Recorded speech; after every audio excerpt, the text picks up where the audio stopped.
guys, welcome back. I am Jason Salyer, and Alan Kay, as usual, is behind the camera. Today we want to discuss some chopping tools. The primary chopping tools that you're going to think about are going to most likely be an axe and a machete. These are going to be the most common type chopping tools, and there's pros and cons to both, and we're going to discuss those in detail, and we're also going to show what we think is pretty much the best of both worlds, bridging the gap between these two.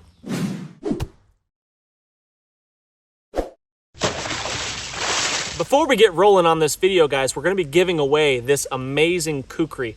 Knives by Hand. Frank out of Texas makes these beautiful kukris with an amazing sheath.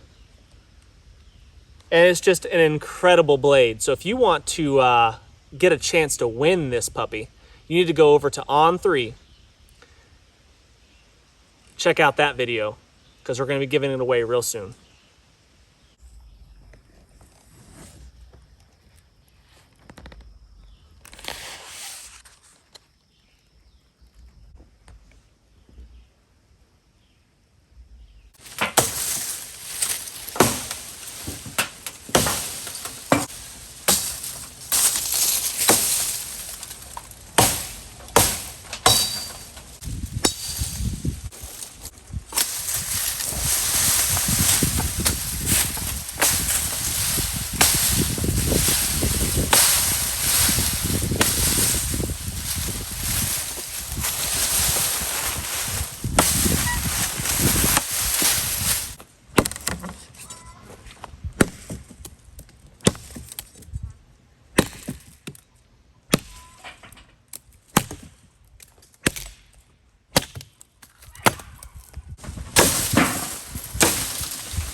Now in here, it's hitting all up because of the length. The length is a hindrance, yeah. Sometimes it's an advantage. Like Yeah. on that cut it was good, but here it's kind of like, and then the way, there we go. And that's where the kukri excels. For something like that, this is not, you got to choke up on it and kind of chew at it. And a machete or a kukri would probably be better on that. Because you're losing some of your potential energy when you're trying to work up a fell down brush, you know.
Oh gosh.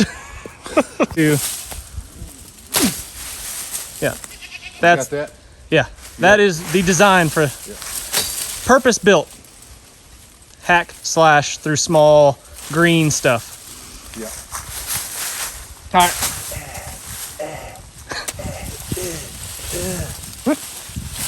And it's that too.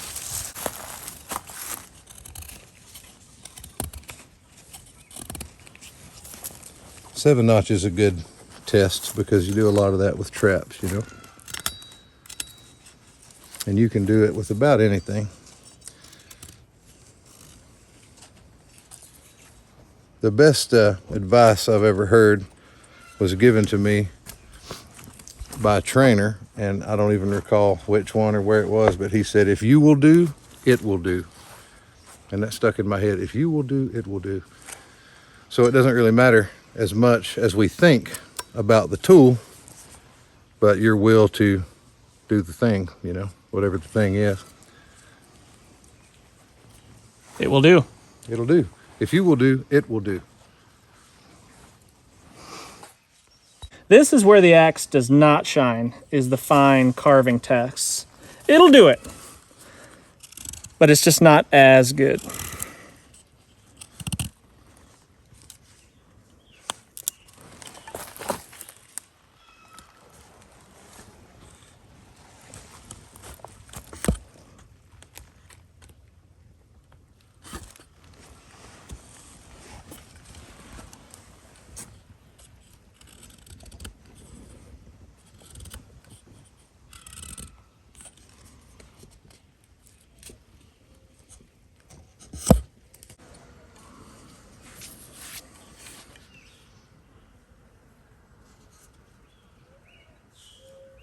All right, split with the machete. Say that again. You want me to split with this? I want you to split with the machete.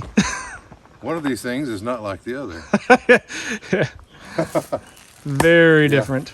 Yeah, this will be different. I've actually never tried to split with a machete. I guess I'm going to get down toward the bottom. And there's that. And there's that.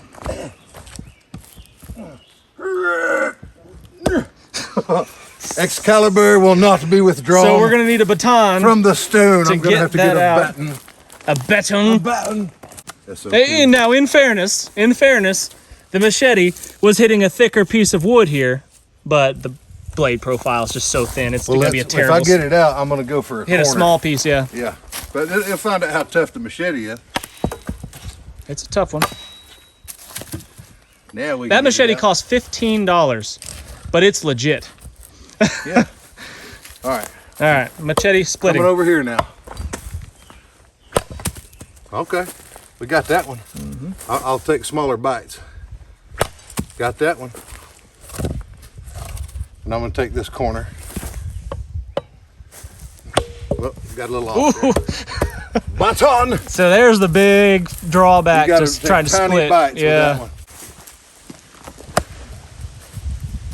So we're taking a much bigger bite, but we did affect. Yeah. This is due to the blade geometry, which is wedge-like. Which is designed for Splitting wood. exactly this activity. Yeah, and easier withdrawal, most notable than the machete. Now that was almost in the same footprint, but not quite. There we go. Ta-da. Now, once you get it down smaller, no problem. Same as the others.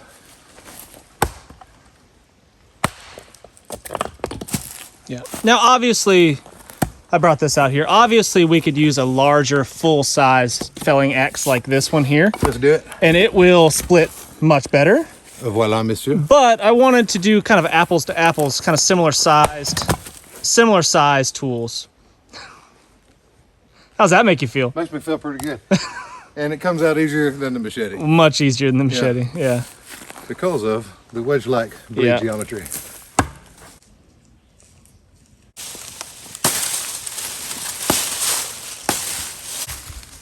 Yep.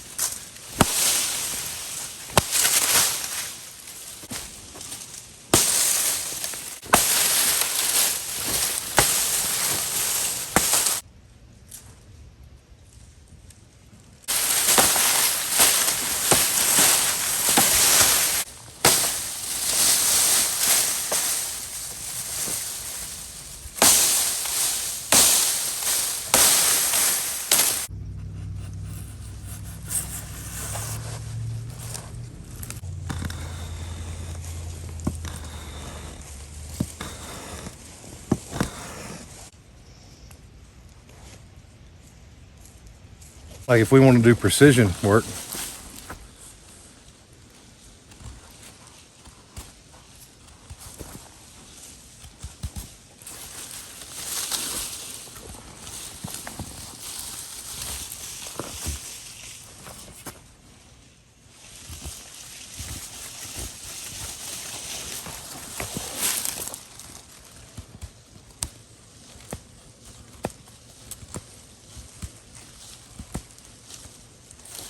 So see, that's perfectly capable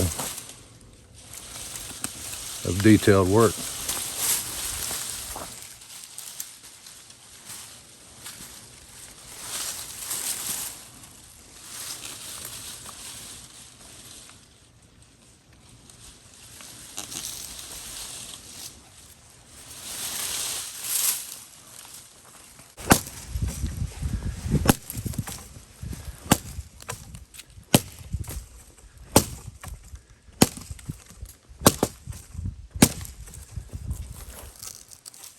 It says a lot about how much I trust you, being this close to a man. Doesn't it?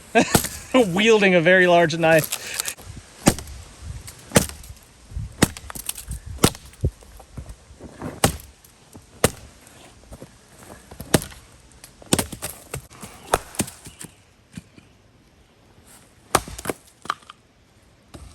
Yeah.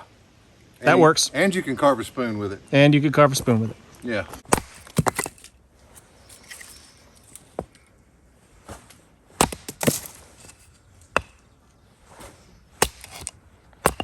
Do the same thing with another tool. Huh? Do the same thing with a different tool. Why are you trying to tell me how to live my life? Don't you know that I like doing kukris? Once I get started, I'm a it's kukri like, man. It's like potato chips, man. You can't just eat one and be like, oh, you're done now.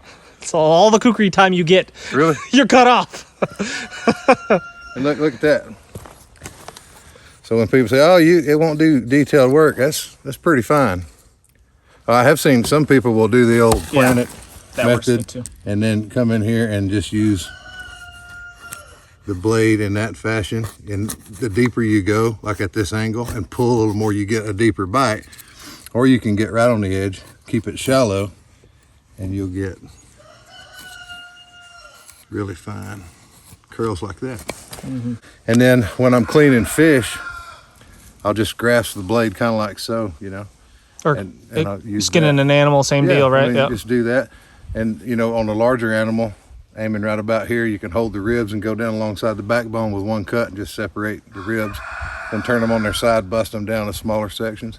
It really does. And how is an axe for I've field done it. dressing? And I've done it. And axes aren't bad. That's the thing, really. If you will do, it will do. Yeah. Any of these will do. Yeah. I'll tell you why I like a kukri. I mean, you can see the thickness. All the way up to the tip. See how thick it is just shy of the tip? Like they talk about tip breaking strength. You're not going to break that. Oh, look at the blisters on my hands. Jeez. Hand drills are horrible, aren't they? Yeah. So I like that. Yeah. It's full tang. You know, it'll do everything. And it'll do it with one hand reasonably well if you're operating with an injury, which I always assume. I basically, right now, my right arm is not at 100%. So axes, you can choke up on them and use them. But not as well. With one hand, but Yeah. it's not as cool, you know. Yeah. But this, I have literally cleaned tiny fish with it all the way up to building the house and chopping the firewood up. I mean, it'll do. So that's kind of why I go back to it, you know.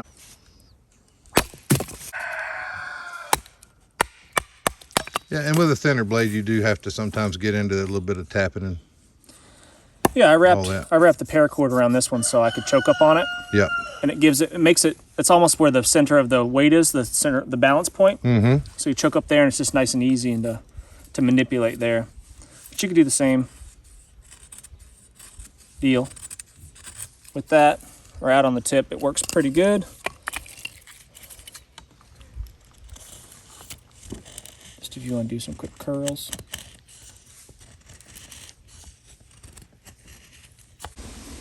Should I be It's your new neck knife. my new neck knife? Compact, subcompact neck knife.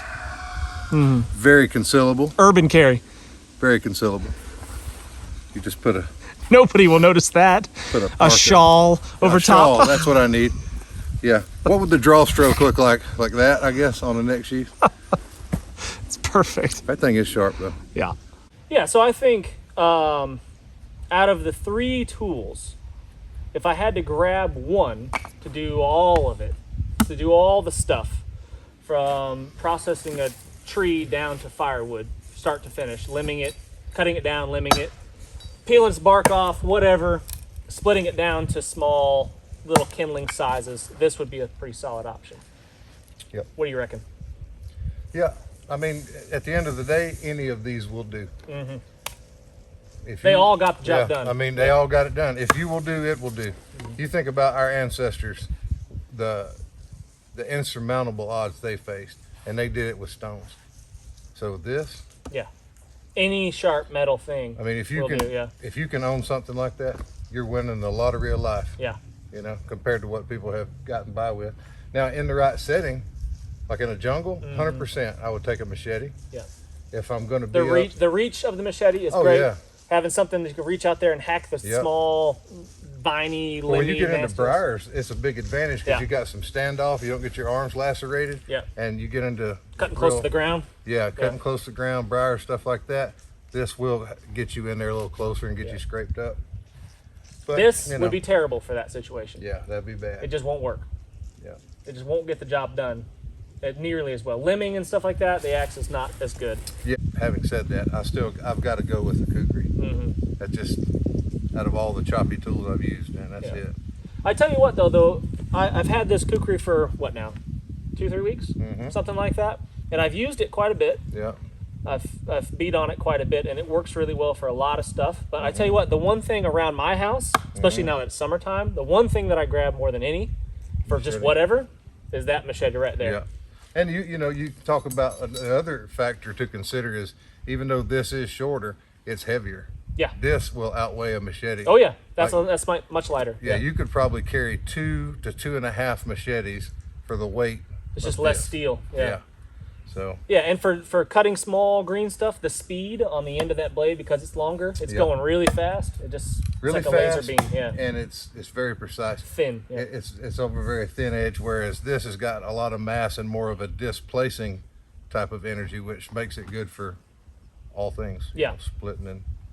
Splitting up firewood and kindling. Yeah. You're not going to beat this. Yeah. No. Something like this. Yeah. And this has the same type of an effect as a hand axe.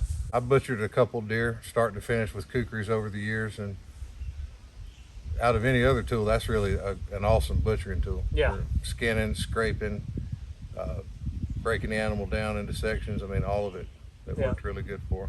But like in a jungle, for sure, probably lean toward a machete. Yeah. If I'm in far north, far up, big trees, full-sized axe. I mean, if you need to chop down large trees, then you want an axe. For sure. It's going to be the best thing for it. The best chopper on big stuff is this. Yeah. But this is an S.A. Wetterling's axe, a hand forged in Sweden, I believe it is. S.A. Wetterling's axe.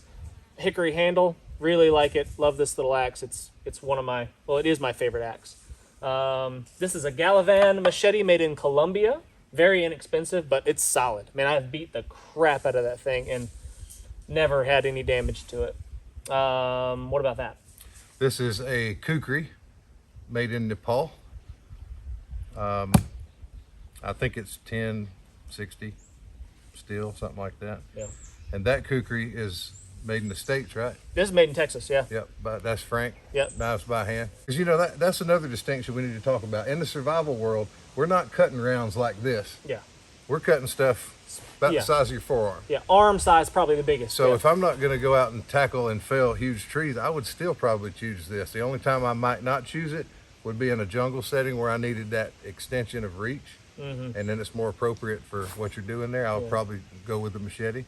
I've been packing one of these since I was 10 years old. Have you really? Yeah. A Kukri? Yeah. Since you were 10? Yeah. That's awesome. This one we're giving away over at On 3. So after this... Along with these. Yeah, along with those, with this amazing, beautiful sheath. After this video drops on Survival Dispatch, head on over to On 3, and probably a day later, I'll be doing a giveaway of this guy right here. So check us out. How long did it take him to polish that? That's I don't know. It's literally a mirror. Yeah. It's incredible. I'll tell you, the fit and the finish, man. Yeah. Let's see. You could see the phone that I'm filming on very clearly. Look at that. Yeah.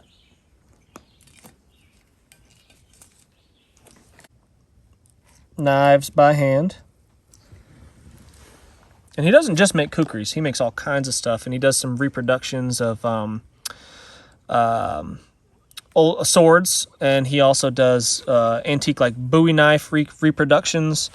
So pretty awesome stuff that he does. Not just kukris, but I think this is kind of his bread and butter. I hope you guys enjoyed that scientific experiment comparing the chopping tools. Let us know in the comments what your favorite chopping tool is. If you think we're stupid for choosing this over everything else. What's the one thing that you'd grab if you had to do had to head out into the woods and build yourself a shelter of sorts. So anyway, thanks for watching, guys. Make sure you hit that thumbs up, and we'll see you next time.